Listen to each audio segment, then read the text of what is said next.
Heather, welcome to the podcast.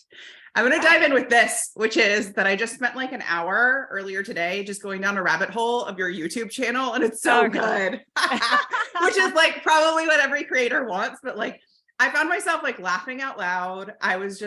You taught me a new Canva trick I didn't know about. So thank you. Thank you. We were just before I hit record that Canva's ever changing. So you had a new-ish Canva video and I was like, oh, I didn't even know that was a thing. Oh, I should add the vignettes. I should blur the background. I should do this. But one of the things that got me right out of the gate was like, you left in like you in it. So if like there was one I was watching where it was like a green screen and you're like, it was a beautiful thing about how you're, unrolling the green screen. And then a minute later, you're like, and this is how I really did it. It was like, you let your personality shine.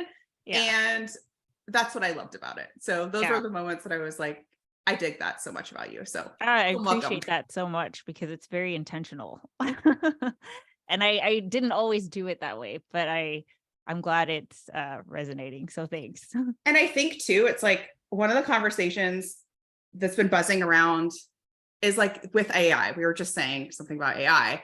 And it's like one of the places I always go with my clients is just AI can be helpful, but like, I want to know you. Like, I want to know what you were doing this morning, who you got off the phone with, get me in the room, set the stage. And I feel like that's the one thing that sometimes we over edit videos. So it's just this anonymous thing. And people, I think we want to see and hear the realness in people. And definitely. I don't even know where to start with that because there's so I can go. I mean, that could be the whole podcast. But basically, like, okay, going off of AI, I think AI is fantastic. I think I'm very excited about this tool. However, I would definitely not use it. I'd use it as a starting point.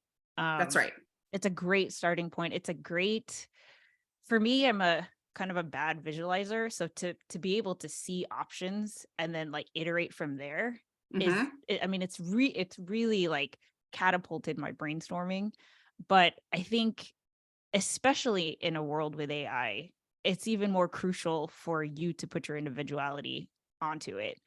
Because if you assume that everyone else is going to use AI, then, things are going to start to sound very similar. But I think the more that you can stand out. That is the sound bite. That's it. Especially in a world with AI, it's more important for you to put your creativity, like you out there. No one wants an anonymous email blast that sounds like AI wrote it. They want an email blast that sounds like you wrote it. And a video that it's like, I agree. I think in my world, like for marketing or comms or anything like that, it's really helpful to get you out of that mode of staring at it like a blank cursor. Like it's helpful to like start and just give you a framework. But then you're like, like add more, say more, do more, put you in there.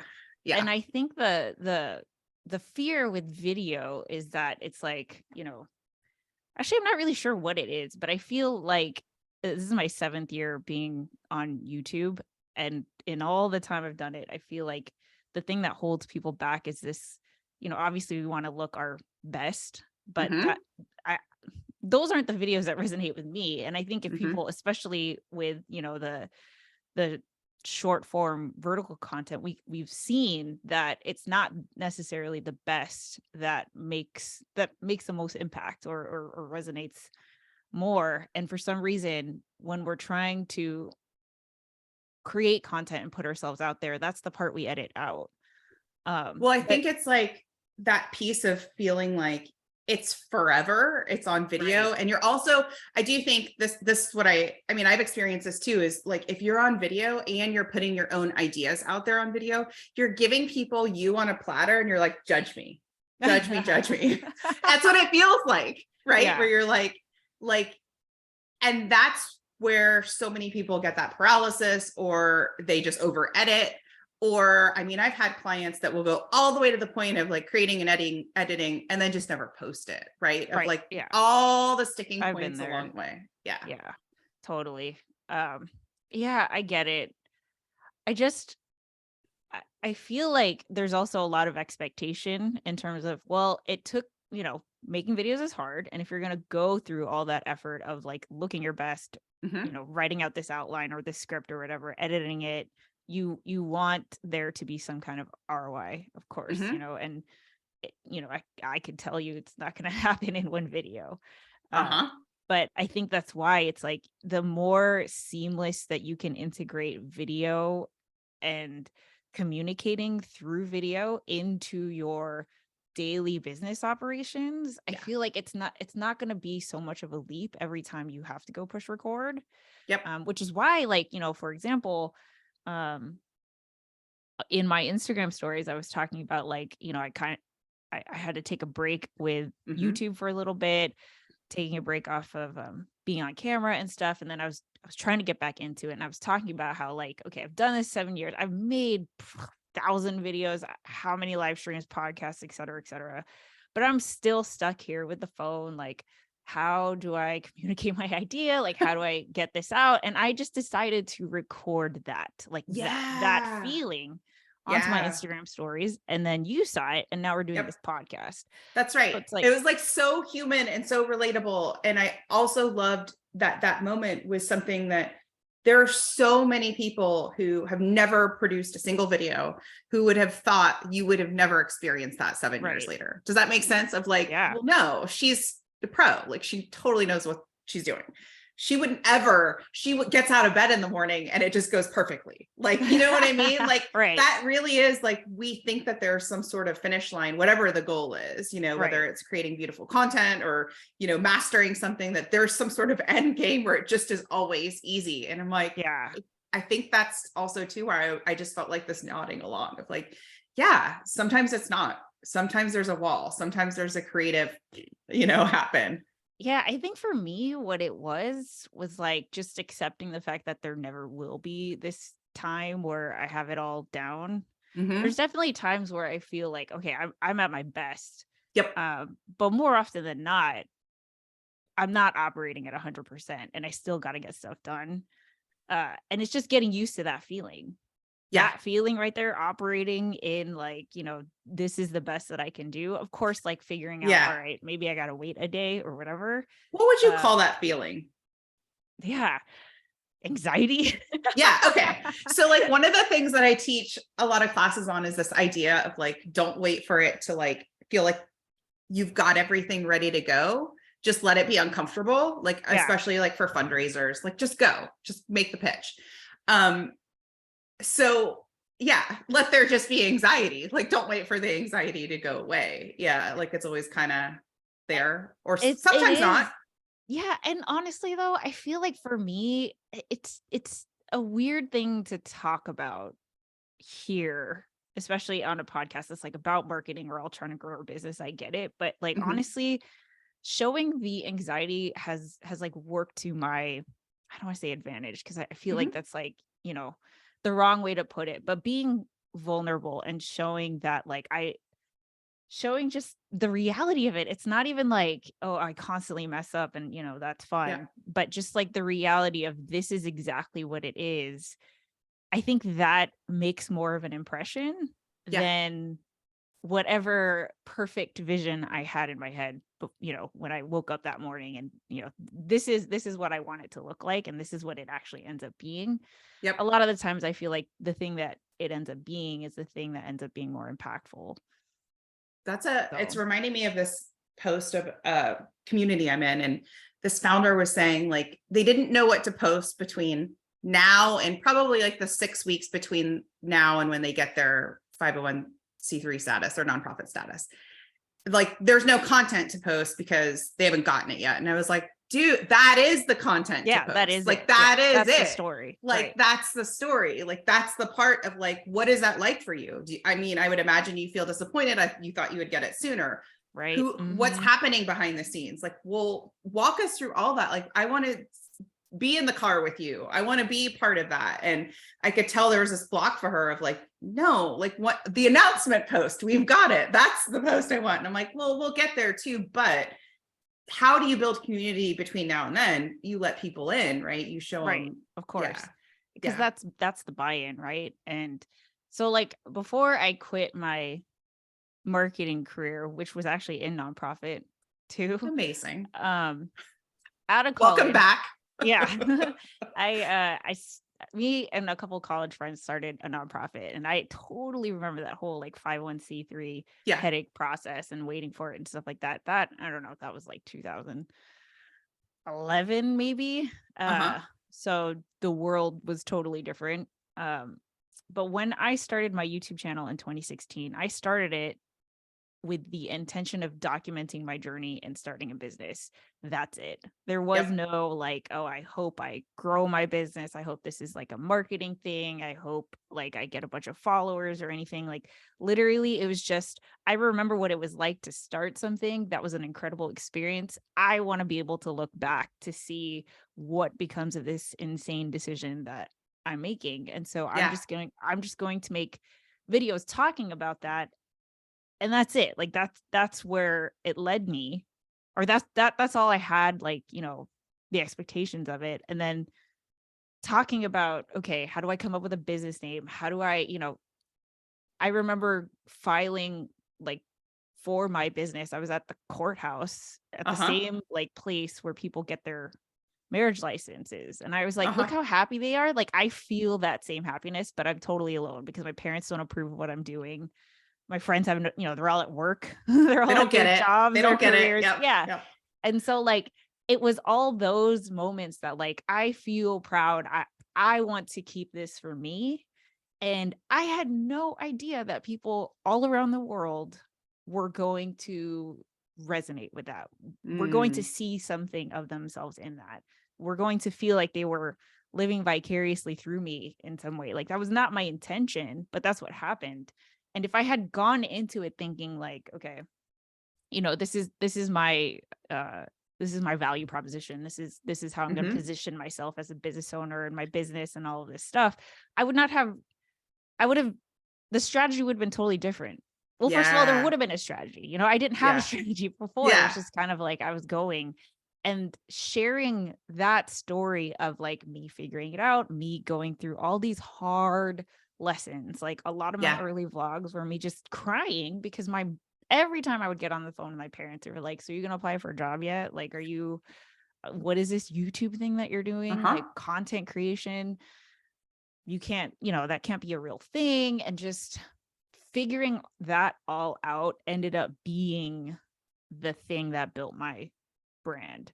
I love this so much. This is like following your gut that this is something you wanted to do and not having a plan in place.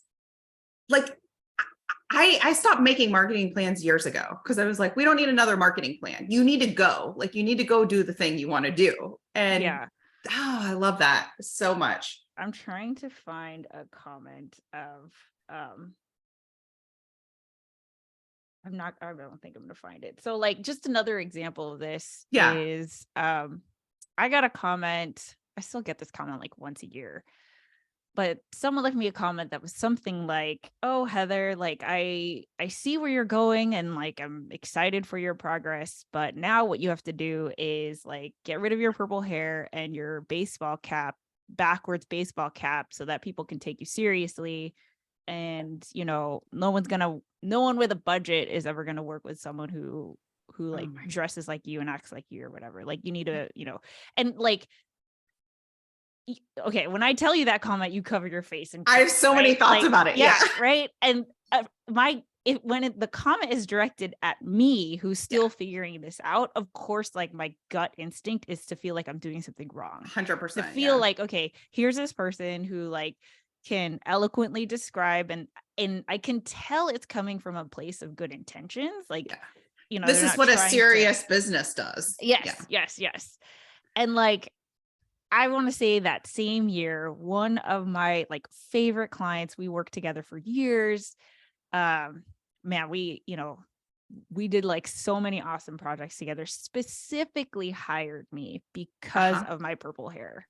There it Actually, one is. of the brands that I work with right now, Mighty Networks, Yeah. they're like a community platform. Damn, you work with Mighty Networks. Yeah, go check out their channel, I youtube.com/Mighty Networks. yeah, right. You will see me because they, just everything from the personality to just the way that I explain things to, obviously the branding colors and stuff like Yeah, that. It yeah. was just a good mesh. So there have been I can give It's you so many examples. Heck, I met my husband on YouTube. yeah, Like like it's he found my it's so YouTube videos. frustrating. It's where it's like, but I think we're socialized, especially as women, is like I did that too. So when I owned my marketing and PR agency, it was like I'm supposed to go get like a black pencil skirt now and pumps, I guess. And I also had pink hair for most of my 20s and worked at a rock venue. So it was like, what Oh, the fuck cool. is this? Like, Yeah.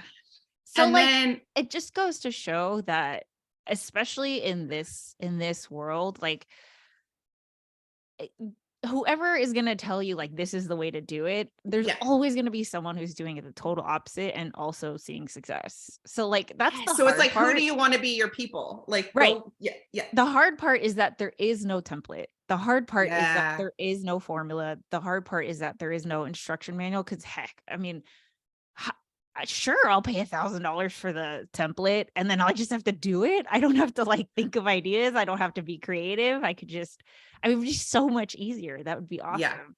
But no. And like the hard part is figuring out like what is your voice? What is your brand's voice? Like what is your unique story as a business, as a nonprofit, as a Yep. consultant, as a like whatever value that you're trying to give to the world. And I think that's like, one of the things that resonates with me about you is, how do you say it, is like the passion driven, right? I Yeah. think that's Mission how you say it. driven. Yeah. Yeah. Yeah. So like right there, I feel like that's the story. Like there inherently is Yeah. a story in I feel like we anything have that to you're like trying to say. undo it. So like you're right on track. So I just got through this like 5-week live cohort. I was teaching this email program basically of how to write better emails faster. And the cohort, I feel like all of like week 1, 2, and really the whole time, I'm just trying to undo everything they've been doing, which is like using the same industry speak, like make an impact over and over and over again. And undoing this like anonymous or organization or anonymous leader. And it's like, no, like we want to know the lead, we want to know the founder, we want to know the leader, we want to know all of it. Like, and really Yeah. getting in them to inject not just the celebrations, because they don't always reach their goals, or not just like the triumphs and all of that. And yeah, how did you figure out like your brand and your voice and your story? And because you do, I mean, I feel like the moment, I mean, the moment you popped on our screen when we were in the accelerator together, I mean, I think everybody spent like 10 minutes being like, oh my God, what camera is that? What do you, like your backdrop, Yeah. your light, like it's, if I see the shade of purple, I'm like, it's Heather. Like out in the wild, do you know what I mean? Like, so Yeah. not just like your colors, but also just like, how did you hone in your brand, your soul, your identity? How did you do that? it, it's so, I wish the answer was like straightforward, but really I think what it comes down to is confidence, because it is Mm-hmm. hard to, not only find your voice and be confident in your individuality, but then also to not feel like you're doing something wrong when everyone else is doing it a certain way. Like that was the Yeah. hardest part. My husband and I talk about that. We talk about that all the time. He's also a full-time YouTube creator, Yeah. with a much larger audience than me, and a lot more there's a lot more established like content creators in his space. He's in the camera, audio, video space. And so, I mean, you could look to the left, to the right. There's a bunch of other people who are on the same Mm-hmm. level doing, similar content. And so when everyone else is doing, talking about this thing that's relevant in the news right now, or this trend or something like that, you feel like there's something wrong because you're not also Yeah. contributing to that. But we constantly remind each other that there have been so many people who have said like, oh, I'm glad that you're not just like jumping on that train that everyone's talking about, or you're not making a video about this new thing until you've used it for 6 months to a year, because Yeah. I want to know like your actual perspective. So like in terms of how I found my, way of doing it, it's just like, it's like, how else would you find out who you are and being confident in Yeah. that? And that's the tricky part with content creation, is that like it is so woven with marketing, but Mm-hmm. to me what it comes down to is that it's an art Mm-hmm. first. right? Like we could put the science behind it for sure. And all, the beauty about all these platforms is we get all this data, Yeah. but you have to be able to, okay, here's an example. So I have 3 YouTube channels. One of them is the channel where I do tutorials about content creation. There's my vlog channel. And on that channel, I recently uploaded a video that was just a vlog. It was just like, hey, here's what I've been up to. Here's, what's going on and blah, blah, blah. Well, when I uploaded that vlog, I immediately lost like 7 subscribers. And the video before that, I lost another 5. And so now there's 2 videos where I have like negative subscribers. And YouTube is telling me red arrows, you're losing subscribers. Like this video isn't, hitting as much with your audience compared to previous videos. Like all the data is telling you that it's wrong. I know that if those people don't like it, then bye. You're not going to like the next video. You're not going to like anything I do anyway. And like, there isn't this like huge debate when someone unsubscribes and subscribes. Like to me, it's like I unfollow as quickly as I follow. I'm not sitting there like, oh, I'm gonna, sometimes I do, like I'm gonna unfollow this person. I think about it, but a lot of the times I'm just like, this isn't. It's not why I subscribed anymore. Like in the beginning, right? So I'm just gonna unsubscribe and move on. And it isn't this like declaration. It's just like I've moved on, right? And so being sure of like, I know the bigger picture. I know what I'm trying to do. And I can see that on those 2 videos that YouTube is telling me are losses, the engagement, the comments, the conversations that have now sparked even the actions, right? There were so many people under both of those videos that told me like, oh, you make me want to try this, or like, now I want to go make a video, and now I want to go do this. And like, those people wouldn't have done anything if not for this video. This is gold, because it's like, this is the point where I really get annoyed with data sometimes, because I do think that there is data and there's also just your own, you might call it your intuition, your own gut, and just like you seeing where you're like, I fucking know. And also just being able to know that, my audience is here, and the folks that want to unsubscribe, it's totally fine, but it's fine. And it doesn't mean that like I have to change my entire content strategy. All is lost now. Yeah, exactly. And so that's the hard part, is like, it is hard because you do have to kind of stay in, I don't know, like you got to have your own back, right? To not flip out. Because that's hard when, even if YouTube is like X, it's like a teacher. You messed up, and you're like, no, what? So here's like an extreme example of this. Okay. One of the vlogs I did, because I was documenting my journey in starting and building a business. I used to do a lot of interviews of other people who were doing something similar, right? Whether it's starting a YouTube channel, or you're an entrepreneur, or some, whatever business owner, you have some kind of endeavor and you're building it from scratch. I used to see this esthetician, back in Long Beach where I lived, and she did sugaring. So it's kind of like waxing, but it's like a different thing, right? So I went there with the intention of having a chat with her, because she had just left like a chain waxing place to start her own thing. She's a mom of like 4 kids. She's doing it from scratch. She has no help. Like she's, I just admired that so much. And every time I would see her like on a monthly basis to go get sugared, like I would hear the updates, and I'm just like, oh, this is a vlog. Like I wish she would start a YouTube channel, but of course she's, not everyone's going to do it. I get it. But I was like, could you please, like, can I please like share your story on my YouTube channel? Because a lot of people would think that this is awesome. Like they need to see someone who isn't me, who like, for me, you might have watched me so many times and it looks easy, but here's someone who's doing it from scratch, who's like in, early 40s, still doing it anyway. That video started bringing in a lot of people who, it was a weird part of YouTube, who wanted to see like Brazilian waxes.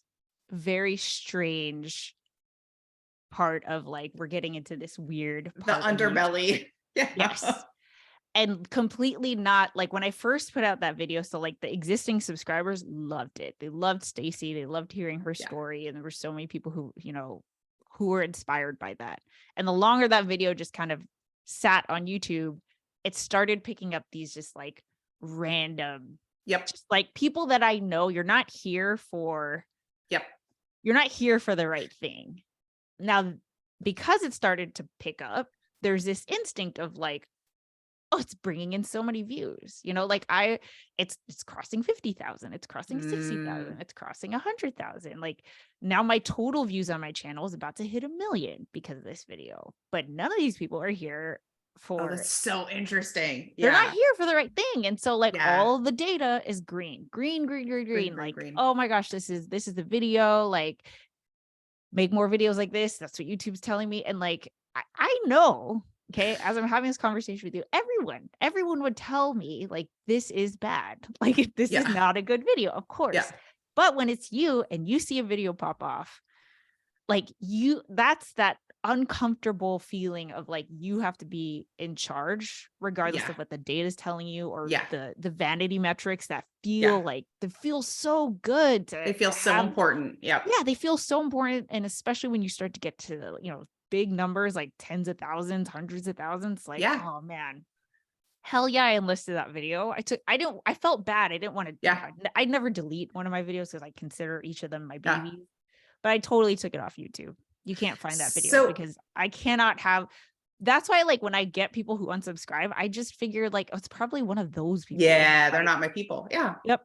Bye. And so I'm so glad you told that story, because the equivalent of it that's really rampant in the nonprofit world is, sometimes I call it ethical storytelling, but that's hard because ethical is kind of, everybody's ethics are different, but basically stereotypical imagery. So we know if we like were to A/B test 2 different fundraisers, like online fundraisers, and image A had some really stereotypical imagery on it of maybe a starving child, like the stuff we grew up getting mailers with, right? Yeah. And the really kind of like poverty porn is sometimes how it's called, and like the headline that's just not the right use of words and not really ethical, right? Versus B tested on something that's like, maybe the parent of the child actually gave consent for the photo and is actually in the photo, right? Things, those types of things. We probably know, or we do know, that the A would actually perform better. So this is kind of that vanity metric. And this is also that metric too, where I think a lot of old school boards get really stuck, where it's like, we cannot move over to B because A is quote unquote working, but you have to like zoom out and go, is A what you want? Is A perpetuating all this? And it's like, you have to really zoom out and go, like, I like to really go to bat for B, and B doesn't have to be boring. B can be compelling. B can be really innovative. B can tell a beautiful story and still not be any of A, right? And still not have any of this. Yeah. So like what I have found is that B is actually easier because you already have B probably. That's right. Yes. But it's like, it's, but what is it that like A isn't as, B isn't as showy at first glance? Like, I think people are like, oh, but we need A because A is really going to we really have the image and the headline and the subheadline. It's really no 1-2 punch, but you're right. Yeah. I think it's like, it's that craving of like, I want the thing that works, I want the proven template, which I told, obviously, like who wouldn't want that? Yeah. But I think like that's it's the easy part once you figure it out, and figuring it out is the hard part, right? Like, what's your B? Yeah. And I get, especially in a business, in a nonprofit where you have limited resources, limited time, you don't have to, like, sure, for me, I'm a full-time content creator. I can spend, like, it is my job to sit here and be creative. Yeah. Not a lot of people have that luxury. I get it. So it is hard, it is hard for someone like, okay, yeah, you take a day and try to make a video in your office, like find the story. That's the challenge, right? And then do that over and over again. That's hard, especially if it just feels like such a waste, whereas if you spend time working on A, right? Like you said. Yeah.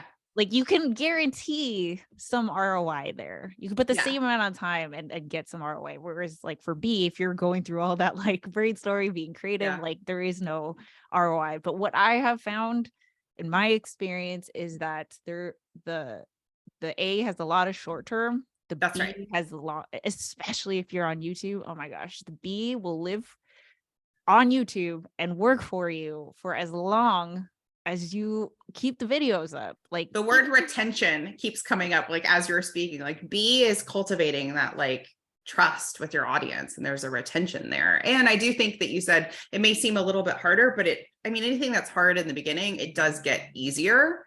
Yeah. And earlier on, you said, when I was like, well, how did you hone in and figure out like your own brand and your voice and things like that? And you said, I wish there was a template for it, but there's not. And I was like, I'm glad there's not a template for it, because I do think the answer is just doing it is how you do it. You know, when I Right. closed my marketing agency and made the shift to be a course creator and coach, there was this, it was almost a year where I was like, what do I say in the internet? Like, what do I say? Because I was like, I'm not really doing this at all anymore. I'm not really working with restaurants, and I'm not really working with commercial. It just felt like this weird identity crisis. And I don't totally know what I am yet either. And the only way I got through that was just by putting content out and then stair stepping my way there. And then at one point, I remember years later, I was like, oh yeah, I don't have that problem anymore. Like, I know what I sound like now, but it was only because it was like this weird kind of journey to get there. Right. And yeah. And see, that's the thing with like, because content creation, I feel like is an art, but also a skill. Like, yes, the act of doing is still building that skill. Yeah. Right. So like, even if you aren't getting an ROI necessarily from your first, 10 videos, yeah, you're still going to be more proficient when Yeah. you go to make your 11th video, so like sometimes a lot of that, like, I know it can be hard. It is hard to edit a video, but that it will also get easier, right? Like, That's right. you will become more proficient. The editing, like, you'll just know, you don't have to, like, it's like typing, like, you don't have to look Yeah. down at the keyboard anymore. You'll get past that. And then it's just fun, right? Now it's like, okay, So what I'm can we make curious, today? give us like a couple of maybe favorite tips or quick tips, because clearly you're a masterful editor. That's hard to say, but in the sense of like, if you have a lot of content, for me, it's like, you got to put, what is it, in the first 30 seconds, first 7 seconds, something hook right in to get people to watch the rest of the video, right? So do you have any suggestions or tips of when we were talking about storytelling and telling a good story, of like, sometimes I see for organizations or founders, it's like the ramp up, it was too long to get to the juicy part that was over here. So how do you recommend telling a good story in a way that actually gets people hooked in? Yeah. So first it depends. What I would say, especially if you are a business owner or a nonprofit, or, if you're trying to, at the end of the day, get some buy-in or sell something or something like that, I would kind of categorize your content into 2 buckets. So one is where you're doing some kind of like teaching or explaining, or like the person who is watching this is meant to get something out of that video. And then the other bucket is like, I'm sharing my story, right? Yep. So if you are doing some kind of tutorial, teaching, educating, whatever, that I would lead with like a snapshot of the finish, right? So like, okay, we could talk about that video that you found on my channel, or it's like, here's how you can make better YouTube thumbnails with Canva. Yeah. Well, okay, like, I'm going to show you some of the before and afters of like, here's what my YouTube thumbnails used to look like, but now that I've used Canva, here's what they look like now. And so the person who's watching it can immediately decide like, oh, that, like, what an improvement, or what progress, or like, I want to know how she did that. So, it's like any other story, right? Like, where are we trying to go? Where's the destination? Give me like just the tiniest peak of the destination. And that's a good tip. Love that. And then like from there, cool, like you got your steps 1, 2, 3, or whatever it is. And then what I would do there is like, try to make it your own, like tell it in a way that only you can.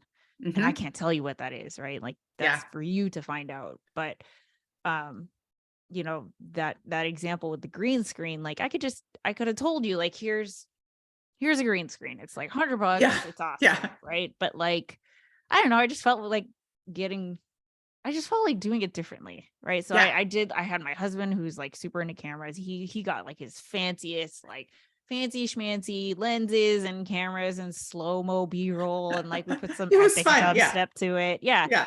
Just like, I think any person who's thinking about the formula, get to the point, like, you know, would think that is a waste of time. But I feel like also it's intentional, because if that hooked me in, and I laughed. Like, I was like, ha, like I was like, oh, I love this. Like, yeah. If you get that, then you will like my style That's of right. teaching. Like you will, that's the differentiator between someone else who's talking about a green screen, right? Is like that personality. So that's, you know, that's the fun part, but the hard part. And then when it comes to your story, the day-to-day, the behind the scenes, the, you know, the story, there's always, I think with business owners and nonprofits, the beauty is that you could always be better. Like, we're always trying to get further along. And so like, just talking about like, we have this fundraiser coming up. Here's the expectations. What is the reality? That story is just inherently interesting. Yep. All you have to do is tell it. And if you are so focused on the finish line, like, yes, how much money you raised at the fundraiser is super exciting. Like that is going to be exciting, but also like you're already there. Like you completely missed the starting line, the running, the stumble, how you got back up. Like, you know, like someone veered you off the path, but here's someone else who got introduced, and now you're doing this other thing. Like, that is so interesting. And it really is just about, a lot of the times, what I found, capturing the story as it unfolds. So like, you know, even with vlog styles where it's like, you know, documenting your day, a lot of the times probably my favorite type of content to watch is where it's like, I'm know training with you. Like, if you're running I'm like, it's day 5 and I'm cheering you on on my phone. I haven't left the couch and I'm like, you're doing it. Right. It's like, a lot of the times the person doesn't even necessarily know what it's going to look like as they're recording. Yeah. I have found, but you kind of just, you record it all. And then when you're editing, you can find the story in the edit, right? Like, you can take the parts that are most interesting. So like, my challenge is, if you're a business owner or a nonprofit and you've never made these types of videos before, or if, you know, you're like, okay, cool. I get it. I need to, you know, share my story and, you know, do it my way and showcase my individuality. What is step 1? How the heck do I do that? I would start with like documenting some kind of story or journey, right? Like, so if it's something, like, keep it simple, right? Like something as like, here's one thing that I need to get done today, and then just like talk about that. That's it. And you're not allowed to say there's nothing good there and I'm not going to document it and it's boring. No, you just document it. Yeah. Because like, like, I could say that. Everyone can say that it's boring. It has nothing to do with whether you think it's boring or not. But like, I can guarantee you that like, I love seeing just the behind the scenes. So even if it's like totally normal to you, you know, like a surgeon goes into surgery every single day. It's day to day for them. But if you had like the behind the scenes of that, it's interesting for everyone else, right? So like, even if it is just like talking about it as it is, exactly how it is. Like, I know it's boring, but that's the challenge, right? Is for you to just push past that and try to make a story. Like, let's just see where we go, and do that 5 times in a week, right? Like, I think there has to be some kind of, well, okay. So I like to recommend this thing called the 10-day tackle, which is make a video every day for 10 days straight. Love it. And it sounds like a nightmare, because it's like, first of all, I can't even make 1 video. Now you want me to make 10, and not only 10, but I have to make 1 a day. The reason why I think that's like such a good challenge is because 10 days is long enough to hurt, but short enough to feel accomplishable. Yeah. And when you force yourself to make a video every day, like, that's when it's like, okay, you can come up with your best ideas for the first 3 days, but come Yes. day 4, you're like, I have That's meetings, it. I got to go to the gym, I've got kids, I have like, how the heck am I going to make a video today? But you Yeah. will, it's in the like drought of ideas where you don't know that your best idea might come out of there. See, here's this. I'm like, yes, you're so right. Once, I think the version for me is, while I do some video content, it's not, I would say, like the top of my business, but email really has, storytelling through email has really changed. And when I started to just talk about, like, my son, when he lost his first tooth, like, we totally fucked up, and I didn't know he had it under his pillow. We vacuumed it up. Oh no. Like it was, and I was just like, oh my God, like we just bombed it. Like we just totally bombed it. And like how I'm bridging that story into telling it to my audience, and then ultimately like whatever else I was, working on, like that gave me so much freedom that I didn't have when I wasn't letting people into my life, or like, how I bought an Instant Pot and they just never used it. I just bought an Instant Pot to place onto my counter and never use. Like that made it into another email. And I think it's the same thing, because it's like, we could do this through video too. It's just like, choose your medium too. Yeah. And just like, let it humanizes all of us. And then those are the ones that I get the responses to, because people are like, listen, girl, I got a crock pot I never use. I'm like, I know. Yes. That's the conversation starter. That's the thing that like, I feel like just connects us as human beings. Yeah. But it's not like, it's not right. It's not the thing that we have seen. But also like, what's funny is that those things that we have seen work are probably from a lot of people that are doing things on a completely different level. Like I would never do my channel the same way a YouTuber with 10 million subscribers is doing it. We're doing things differently, so like, yeah, it works for them. But now you got to find your thing. I love that. So one of the things that you talked about a few minutes ago was like, you're saying the word fun, and I have it in my notes because you are someone who I just think, I don't know if this is natural or something that you and Tom like cultivate together, but like you have a lot of fun. Like sometimes I'm watching you and you're like, I'm just going to learn how to jump rope in this crazy jump rope challenge.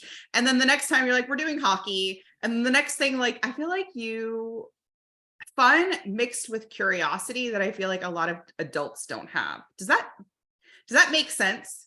Yeah. Like I push myself, like I've got 2 little kids. I push myself to where like my fun is always art. So I'm like, I'm in a ceramics class, but like that actually takes effort for me to be like, we're signing up for the class. I'm going to the class. Yeah. You know what I mean? And then I get there. I'm so glad I did. But I feel like you cultivate like a lot of fun and curiosity and like even trying new things. Tell me about that. And is that just like how you always are, or is that like on purpose? No, that's just how I am. I love it. I think my husband and I, we both are, when we want to try something, we really want to try it. Like now we can get all the hockey gear and like, like we get into things very easily, I guess. Like when we're into it, we're like super into it. And I think the cool part about social media and these platforms now is like, I want to say that is always how we have been, but we have not seen it pre-social media, and so now it's like we can get a glance of a 50-year-old trying a new hobby. I mean, I just subscribed to this lady on Instagram, 60 and me, and she's like a master jump roper, and she started in her 60s, and I was like, this is awesome. Like I want to be like constantly trying. I love that too, and I feel like that's the part. I know it's really easy for people to be like, social media is the worst. It brings out the worst. And then I same thing. Like, so I've been weightlifting, and it's so nice to see people who are like me, or a little more aspirational, or people who are in their 60s. I'm like, look how strong she is. And it's like, I love it. I love it. I love it. I love it. I will always be an advocate for social media and digital media and all. And like, I totally understand all the, negative aspects of it, but also like I really think that like as a society, like we're way more creative, just diversity, just seeing people like just the inspiration. Of course, you know, use it responsibly, but and it's I think brought you community. Like we haven't really community, touched on that too collaboration. much. Like Yep. you've met a lot of, I mean, I call them, I'm always like, oh, this is my internet friend. Like, I'm like, well, no, we've never met in real life, but like, it has brought me so many internet friends. Like, Well, most of like my friends I've never met in real life, it's so, isn't you that so know, cool? and that's the thing. I think like both me and my husband can say this. I think like just the world we grew up in was, we just didn't fit in, you know, like we Mhm. grew up a lot of the times feeling wrong or different or just weird or Yep. whatever. And like what's cool with the internet is that you can really connect with people who are like-minded, and you are not restricted by physical boundaries, which is awesome because there's literally someone in Iceland that would totally jive with you. But there's just no way you're ever gonna cross paths. And I think, you know, I'm obviously so partial to this because I met my husband through YouTube, but like there's just no way we would have met if not for the internet. And like now, I mean, it's crazy to think that if I had not started my YouTube channel, I would have never met him, and we wouldn't have the life that we had. And like same with our community, Yeah. it's so global. Like Yeah. it's so, there's just people from all countries that, you know, I would never have crossed paths with them, but there are people all ages, backgrounds, like from all different countries that will resonate with your message. And I think that's kind of like, you know, the tricky part, that like when I moved here in with my husband, I went to a lot of networking, like local Mhm. networking, local business stuff. And a lot of them were like, yeah, I want to do YouTube because I want to like promote my business and stuff. I'm like, yeah, that's great. But also if like you're only doing local networking, YouTube's pointless because like you're gonna Yeah. get a lot of people from, you know, the other side of the world that are never gonna, you know, shop local. Right. Uh but yeah, so anyway, like point is, I think that if you are willing to be creative, have no expectations, and kind of just figure it out as you go and see what it ends up looking like for you, and zoom out, right? Like focus Yeah. on things that are like, you know, don't, you can put all this work into one post, one video, one email, whatever it is, and then you just sit there and you're like, how did it do? How did it Oh do? God. Yeah, but like zoom out and Yeah. do a 1 month or a 3 month thing and then evaluate from there, you I know, say like 3 months. I'm like minimum. You got to three go for months 3 months. Me too. Yes. Yeah, Love I it. think the 3 month is the way to go, I especially love the with 10-day challenge though. That's a really great idea. yeah.